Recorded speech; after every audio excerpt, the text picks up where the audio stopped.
Yeah, today happens to be the first. Today happens to be the last day of election campaign for the first phase of elections in Jharkhand. And today at 5 p.m., the campaigning for all the constituencies going to poll in the first phase of elections, that is on 13, would be halted. At 5 p.m. is the last time when the campaign would have to halt. And we have seen both the camps, the BJP and the India Alliance camp, the NDA camp, they're putting their best foot forward.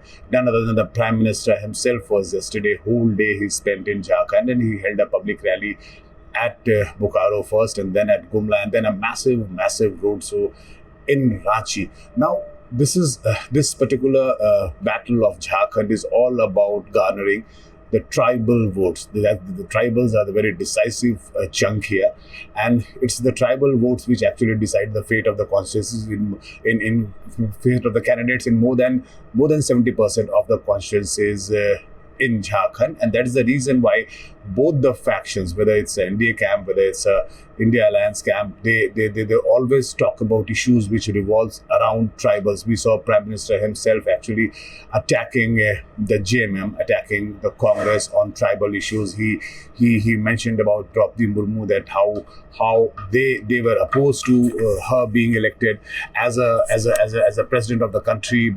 She being a tribal, NDA wanted her to be there and to get onto the top post, and how they were not happy about it. So they can't actually be the champions for the tribal issues. And also, Prime Minister mentioned about the illegal migrants, which in fact Amit Shah actually, when he was talking in Ranchi and releasing the Sankalp Path, that is the manifesto of BJP, around 4 or 5 days back, he started this narrative where he mentioned about the illegal migrants from Bangladesh and how they are being helped by JMM and Congress combined, the government of the day in Jharkhand, and they are being helped to settle in Jharkhand and at various locations.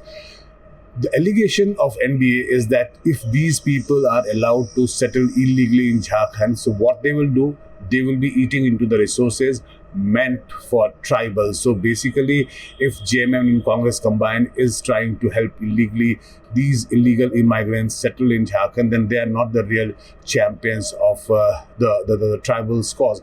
And also, not to forget the quota issue, which BJP has been time and again raising. It was raised by Amit Shah as well, the reservation quota issue, and also Prime Minister talked about it, how these quotas from the OBCs, EBCs, Dalits and the tribals would be snatched away and given away to these to illegal migrants, who are majority of them are from the minority community. So how their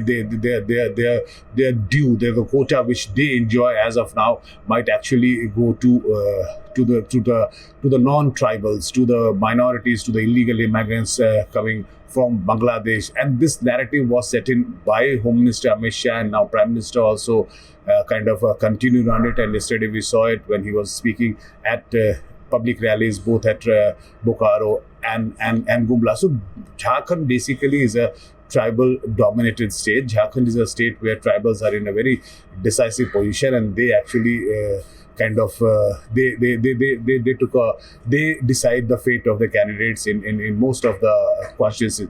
Now, talking about the constituencies which are going to poll in the first phase, very important candidates in play. We have from Jamshedpur, we have Saryu Rai contesting against Banna Gupta. Saryu Rai happens to be contesting on the JDU ticket, and Banna Gupta is a sitting minister. He's contesting on the Congress ticket. So that would be a very interesting battle to watch. Then we have daughter-in-law of former Chief Minister Raghuvar Das.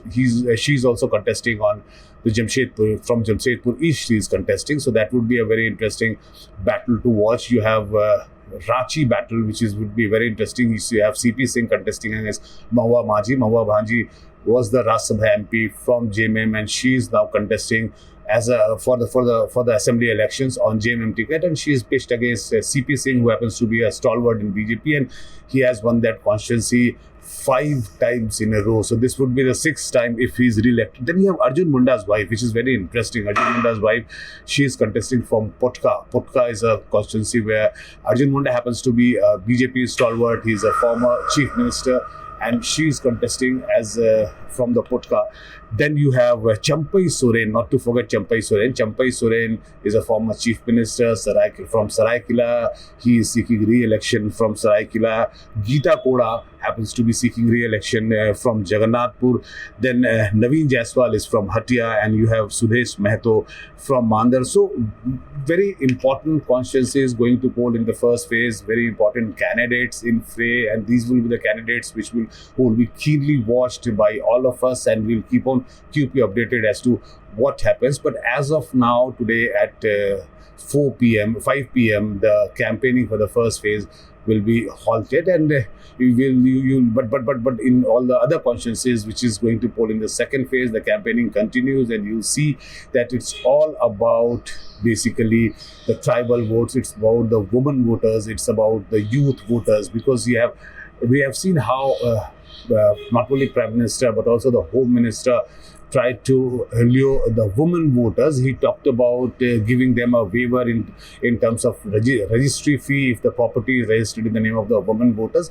That registry fee will be a token amount of 1 rupee. So the idea is basically to empower women. This scheme was introduced by BJP government when Raghuvar Das was the chief minister, but when JMM was voted to power in Jharkhand, this scheme was discontinued. Now BJP is talking about reintroducing this particular scheme of registry and for 1 rupees for the women voters, and also talking about the youth, the unemployed youth. They have been promised a stipend of 5,000 rupees per month if you are a graduate and still unemployed, and also job promises of 5 lakh government jobs promised by NDA in next 5 years if they are voted to power. That would be a 1 lakh job per year of that's a huge promise which BJP has made for the youth of Jharkhand.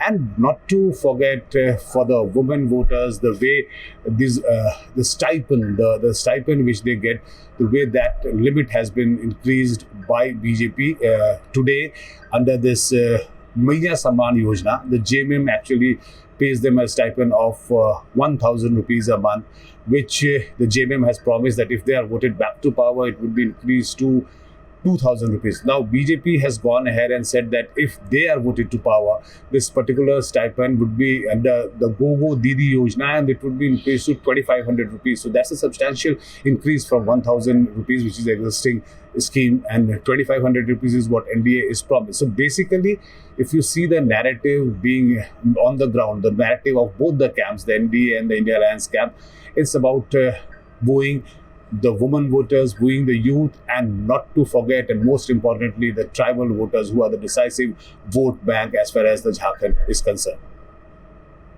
From Jharkhand, this is Prabhakar Kumar for NDTV.